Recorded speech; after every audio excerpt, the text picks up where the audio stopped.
Howdy guys, welcome back to the channel. Welcome if you're new. Today, I believe as I'm posting this, is my 1-year anniversary of being completely self-employed. In this video, I'm going to be kind of focusing on what it was like to be self-employed for the past year, but also talking about how the business has gone as well, because I can't really talk about one without the other. And I always have my Etsy shop and my social media handles in the description box of all my videos, so that way you guys can find it easily. But I own a company called Cruelty-Free Stitchery. So Cruelty-Free Stitchery has been around for a long time. I want to say like 4 or 5 years. I remember on Small Business Saturday I started my Etsy shop, but I don't remember what year. I want to say it was like 2017, maybe 2016. And I started out with crochet stuff. So mostly I liked making little stuffed animals like the amigurumi, and sometimes I made scarves and blankets. Well, I knew absolutely nothing about marketing, didn't even like think to learn or like look up how to do that on the internet, so it didn't really go anywhere. Like, I just very, very wrongly assumed that because I just threw stuff out on Etsy that it would sell. I didn't know anybody else who had an Etsy shop, or I didn't really use social media then. Like, I kind of used Facebook, but there wasn't much on there. And there was stuff on there, but just I wasn't looking for it. I really don't know what I was doing back then, like with social media and everything. I had a YouTube channel as well, but I don't know. I also started trying to do crochet patterns because I thought that would be a little bit easier. It's sort of passive income because I can sell the pattern over and over again, but I didn't have the patience for making crochet patterns. I just kind of left my Etsy shop open, but never sold anything. Like, I didn't even have my SEO, my search engine optimization. The tags were all messed up, like bad pictures. I'm not surprised that nobody bought anything. So I left it open for a couple years, and I had been thinking about making reusable stuff, like reusable cotton rounds specifically, because I had bought some from another brand. I was like, well, I can make my own. And I was like, well, I need to justify buying this special machine because I had to buy a special sewing machine that I didn't already have to make those with. But I was like, I can sell these and make some money off of it. So I figured out the pricing and everything, and figured out like how many packs of the cotton rounds I could get out of a yard of fabric. And I wanted to design them so that there was no wasted material, because I knew a lot of people did them like perfectly round circles, and that's going to waste a lot of that excess material. So I made them as square as I possibly could, and then also made it a continuous thing instead of having to cut the thread on the corners. So I basically tried to minimize fabric and thread waste, and that theme has carried over up till this point of me selling things, is reducing waste as much as possible. It took me a long time to figure out how to make them, like turning the thing on the sewing machine, that took a learning curve, and I still to this day am using the prototypes that were like, some of them came out like teardrop shapes, some of them were like a parallelogram. Like, I don't know how I did that, but though they made it still work, it's still a little piece of fabric that I could use for my toner. So I still have the same exact ones that I started with years ago that are still going. And then I was like, oh, maybe I can make cloth wipes like to use instead of napkins, or to use baby wipes, or as like bigger makeup remover wipes. And those went pretty well. I believe the solid color of cloth wipes are my best-selling item currently on Etsy, mostly because of the toilet paper fiasco. So up until about 2019, I don't think I quite had 100 sales on Etsy yet. Like, I feel like your first 100 sales on Etsy is the hardest to get. I didn't quite have 100, and I signed up for a craft show. So I worked at Hobby Lobby at the time, cutting fabric. And a lady came in all the time to get fabric to make clothes, because she had a children's and a mommy me boutique kind of business. And I was talking to her one day about my business and how, I wanted to maybe get into craft shows. And she said, well, actually, I'm hosting a craft show this fall. Maybe I can let you, since it's your first one, I can give you a spot for free. And I was like, sweet. I mean, at first I was like, my anxiety was like, no, you can't do that. You're not good enough for that. You don't have products. But I took the opportunity and it went okay. That was in the fall of 2019. I'll put a picture up here of my setup. It was not great, not very professional, but I sold some stuff. And at that show, I met someone who would eventually end up wholesaling some products from me, so that was a great opportunity. So up until February or so, February, March, the business wasn't really my priority. Like, I was making some more things and trying out new stuff, but I was still kind of in that, like I mentioned earlier, not really knowing how to market or not doing it so well. I had an Instagram, was posting some stuff, and I mentioned it here and there on my YouTube channel. But I had Sundays off working at Hobby Lobby, so I was planning on doing, like, maybe asking for some Saturdays off and taking lots more opportunities for doing craft shows, because like around here, and especially in the summer and the fall, there's a craft show going on like almost every weekend within driving distance. So I was going to do as many of those as I can, even if I had to drop down to part-time at Hobby Lobby, which was a significant pay cut. But if I was making a lot of money doing the craft shows and building my business, then that would just be for the discount and for, you know, some additional income. So stuff really hits the fan around March. So I've mentioned this quite a bit here on my channel, mostly in my monthly Get Ready With Me's. Basically, I'll sit down once a month and do my makeup and talk about my life situation, what's going on with it.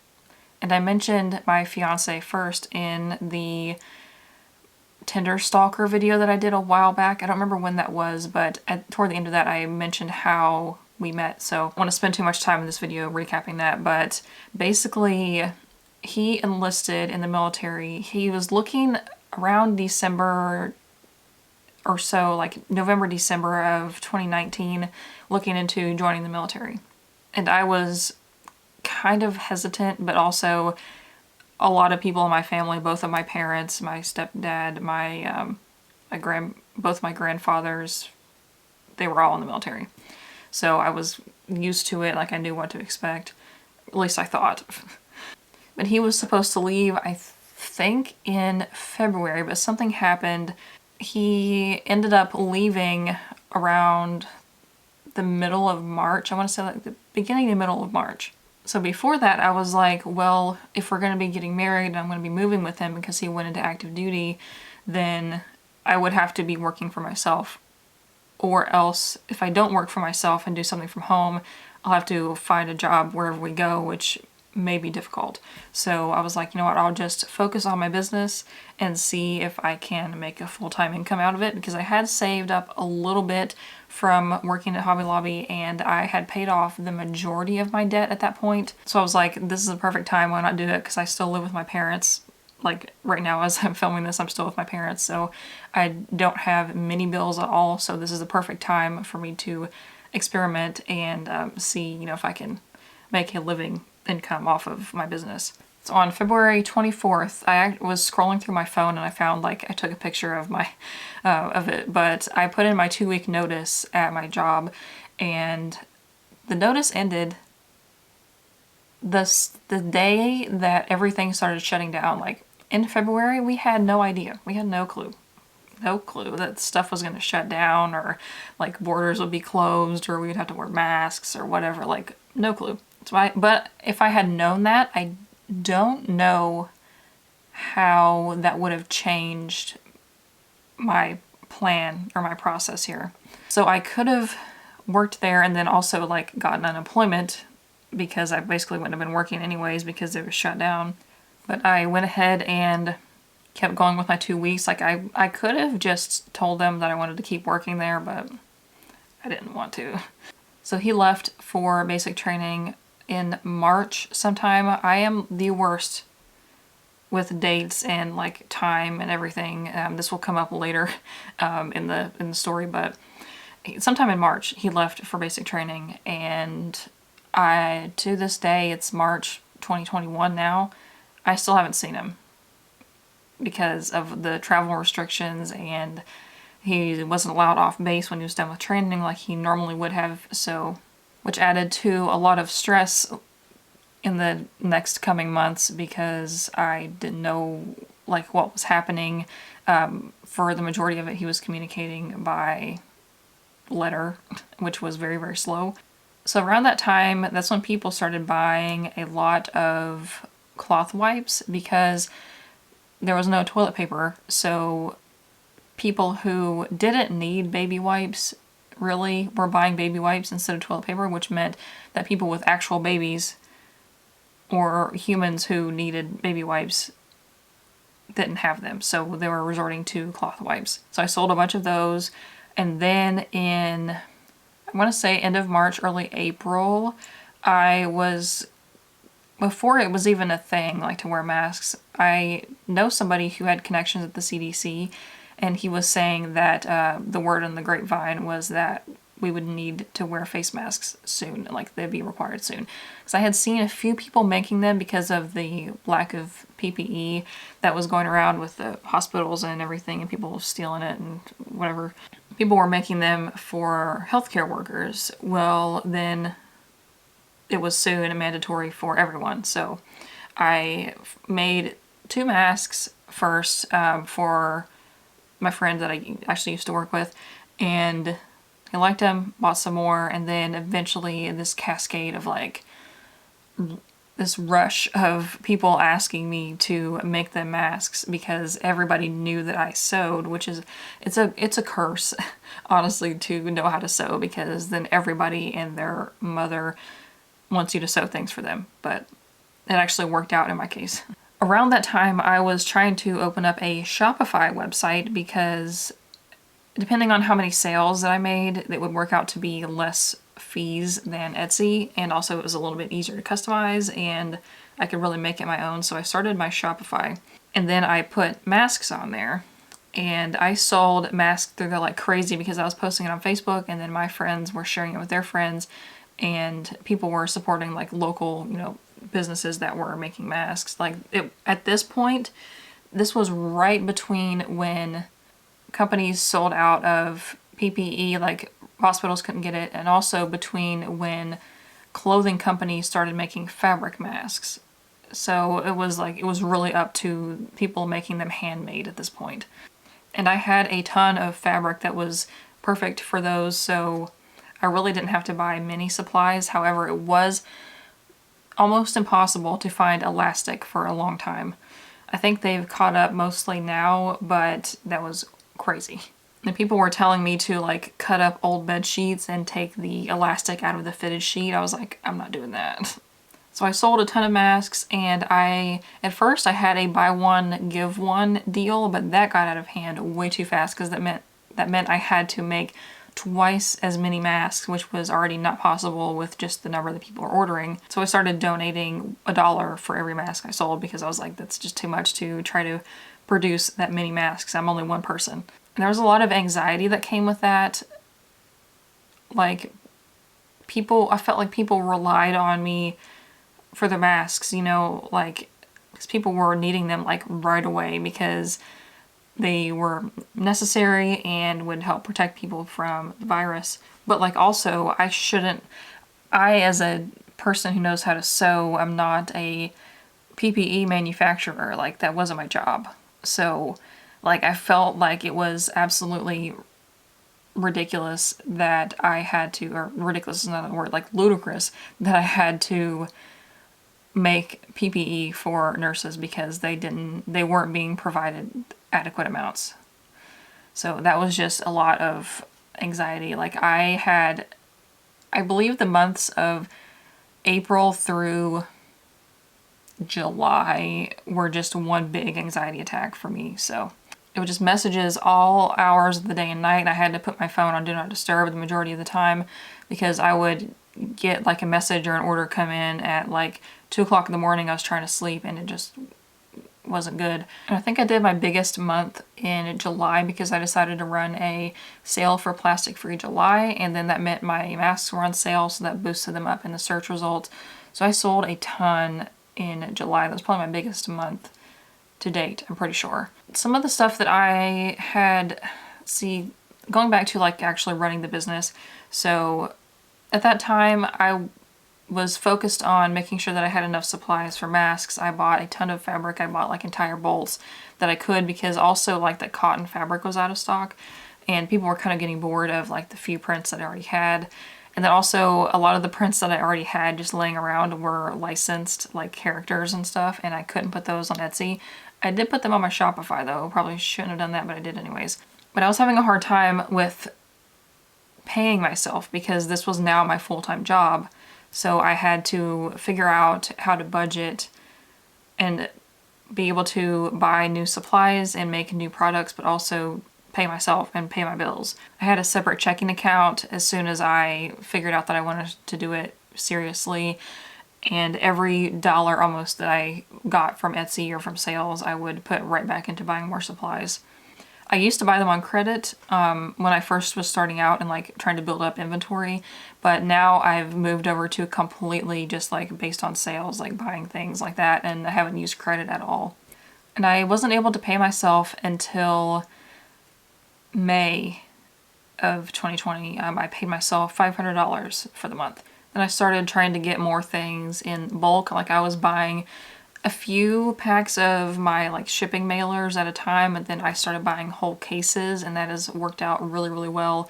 I bought a ton of mailers and stuff like at the end of the year or 2020 to get like the last minute tax write-offs, which is another thing. Taxes have been, honestly though, not terrible because my business is so simple. Like I don't really have a lot of stuff that's going on. It's basically just like buying supplies, making stuff, and selling it. That's it. Like there's nothing, I'm not hiring anybody. I'm not like contracting anything out. It's just me.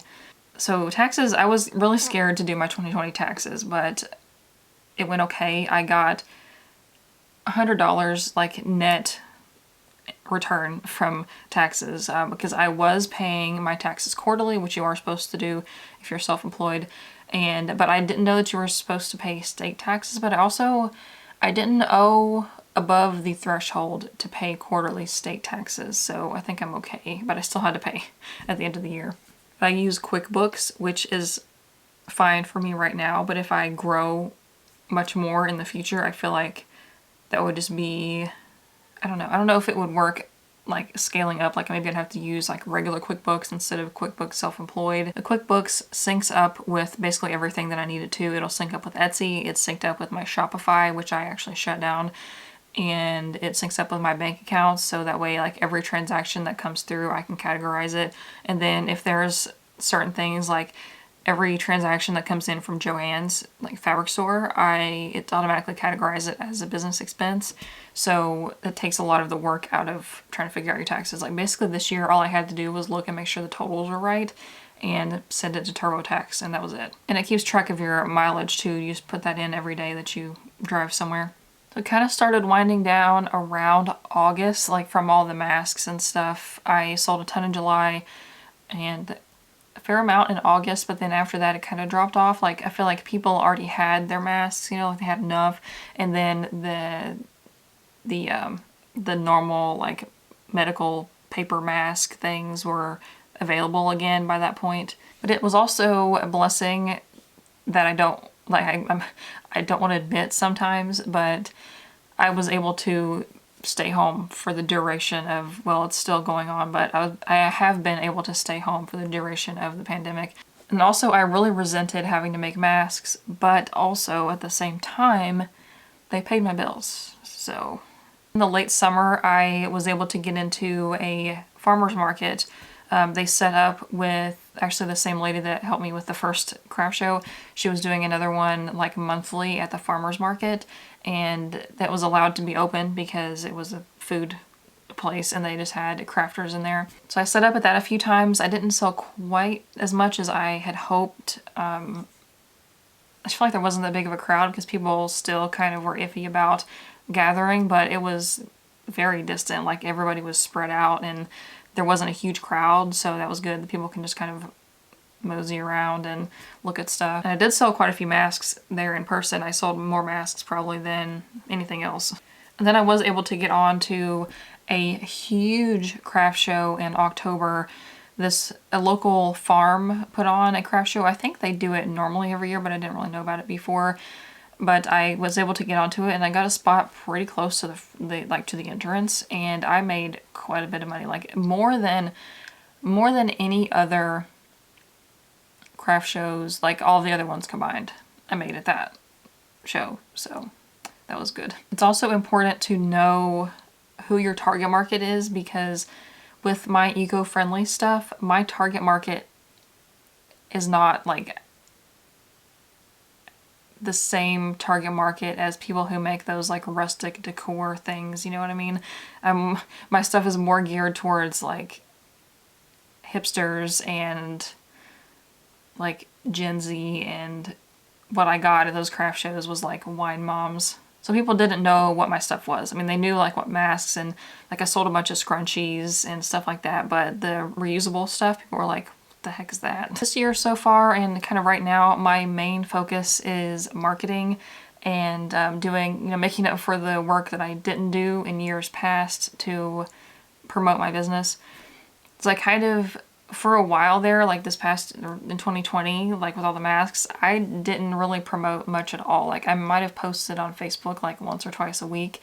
And then I got sales from people sharing those posts. Well, then once people didn't need masks anymore, nobody cared about my Facebook page. So it was kind of like trying to overcome the mask lady label a little bit. Started a TikTok, which has gotten quite, I have more subscribers on TikTok, or more followers on TikTok than anywhere else, mostly because of my ADHD videos, because people with ADHD like watching videos about ADHD, like a lot, which has been another struggle entirely this year, or yeah, this past year, I mean like the 12 months prior to now, was I am realizing that I'm 99.9% sure that I have ADHD. Actually, just earlier today, I went to the doctor to start the screening process for that, because up until now, I had been in school or worked a traditional job where you have a set schedule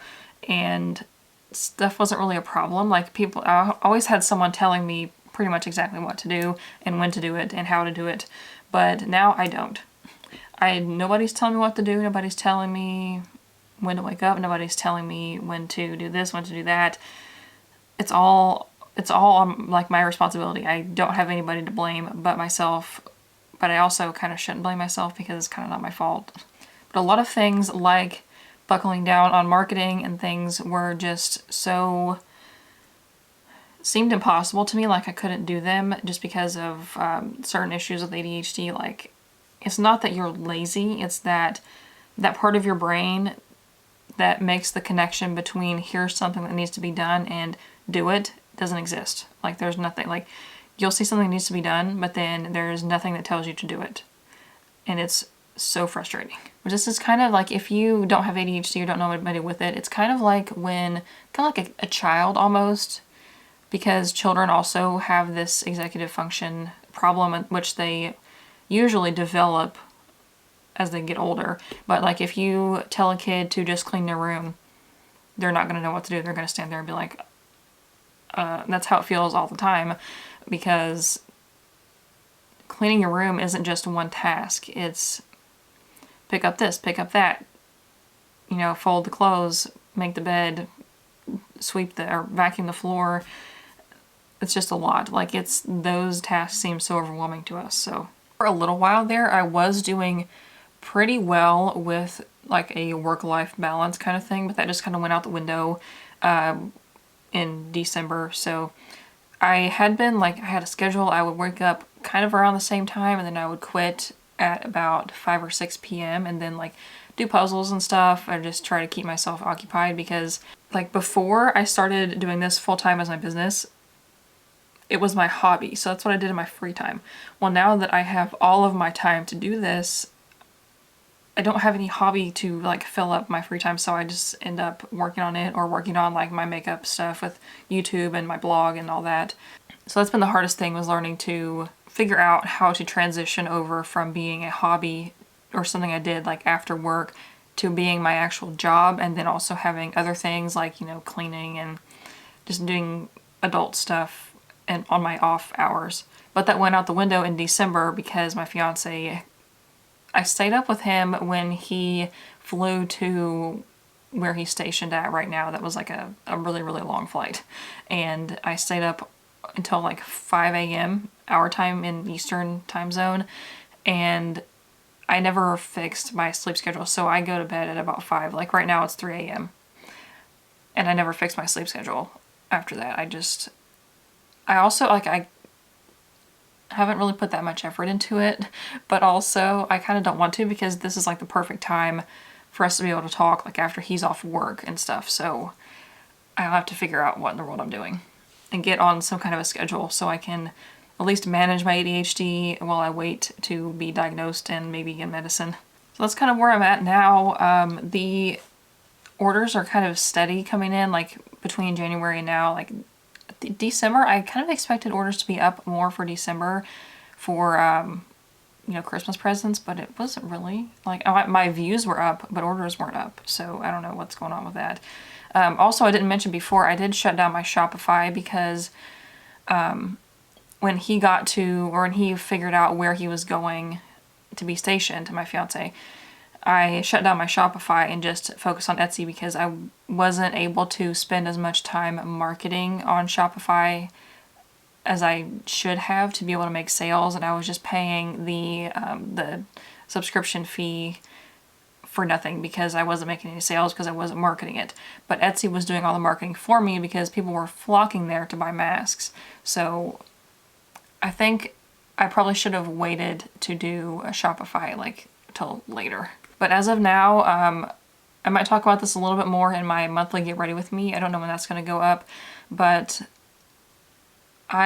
so either he's staying where he's at for another year or he's coming back here at the end of this year. Like not here, but to the States. So I'm kind of making a contingency plan, like either way, what I'm going to do with the business, because at first I thought that I was going to basically shut it down because if he's overseas, how in the world am I going to move a business overseas, especially with all the fabric that I have? So my plan kind of ish, thinking way ahead, this was a goal of mine a while back. Like I wanted to make sure that my business was scalable, that I could grow it and bring more people on or get a bigger space. So that's what I am planning to do. Either way, I think I would be able to do that. But if I end up going there, then I will take that time to really plan and focus and maybe like develop some new products. If he doesn't end up staying there and he comes back to the States, then I can keep going, like just keep doing what I'm doing and then saving up money to possibly get my own space. I would like to be able to hire people in the near future to sew. I like packing orders. That's my thing. So if I can get people to help me sew, that I can make more things. Maybe somebody that's more experienced than I am, that would be amazing. Because then they can help me develop stuff. And I also started a second business, which hasn't really gone anywhere. I made a few sales like the first week it was open, and then I haven't made any since then, so I need to get back on marketing that. But I made a TikTok video about how I made my own planner, and I had thought previously like that was my plan if I wasn't able to bring my business to where my fiance is. I was going to make a business where I sold printable, like digital download things. And I just kind of put that to the side because I was focusing on, you know, the masks and all that. And I made the TikTok video about how I made my own planner for 2021. And people were really interested. Like they wanted this planner that I made that was kind of like specific to my ADHD. But so I made some digital downloads to sell on a Shopify website. I think I set it up wrong. Like most people that do digital downloads have like a blog first and then get emails that way and then like market to the people who are in their email list. I should have done that first because I would have had that entire time to set it up, but I didn't. So I just have some printables sitting on my Shopify if you want to check them out. The link is in the description as well. But I'll probably have to work on that some more. That way I can have some income while I'm over there, because if I'm not shipping orders from Cruelty-Free Stitchery, then I'll have to do something. I do want to also, I know I'm like throwing in a bunch of stuff at the end of this video, but I do want to make my business more sustainable. So I try to be as sustainable as I can. Some of the fabrics in particular that I use aren't exactly sustainable. They're like conventional cotton. I want to move over to organic cotton and other plant-based materials. So that'll be a project to figure out how to source those and the best way to do that, the cheapest way. If I am like taking that break where I'm with my fiance. So I hope that was it. I did not plan this whatsoever. I just kind of talked out of my rear end for however long this video ends up being. And let me know if you have any questions about the process. I can answer it in my future Get Ready With Me.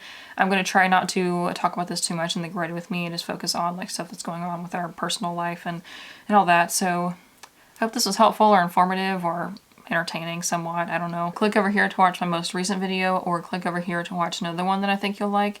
And give this video a thumbs up and subscribe so you don't miss seeing my face in your subscription box every Tuesday, Thursday, and Saturday. Links to my social media, my business, and my blog will be in the description box below, and I'll see you guys in the comments. Bye.